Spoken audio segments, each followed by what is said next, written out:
Budak-budak ni buat kerja tak bersih. Mari KKM ni saman aku ni.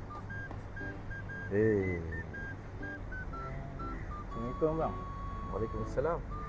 Abang ingat lagi tak saya? Oh, ingat. Yang aku letak sampah kat depan gitu tu Yang abang bagi ayam ni. Ya. Kenapa datang sini ni? Saya nak bagi tahu ayam abang tu sedap. Saya makan dengan adik-beradik saya. Oh, ayam yang hari tu tu. Betul? Itulah ayam dia Apple Fried Chicken.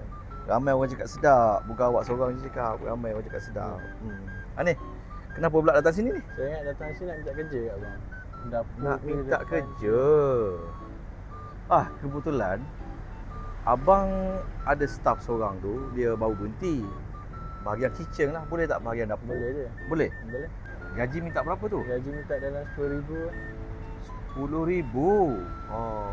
Kejap saya ambil document kejap. Ya. Tunggu sini Okey. RM10,000 gaji kau nak ni. Ni kau RM10,000 ni. Bang tak nak. Mesti aku bagi RM10,000. Bang tak nak bang. Aku pun gaji RM500 je sebulan.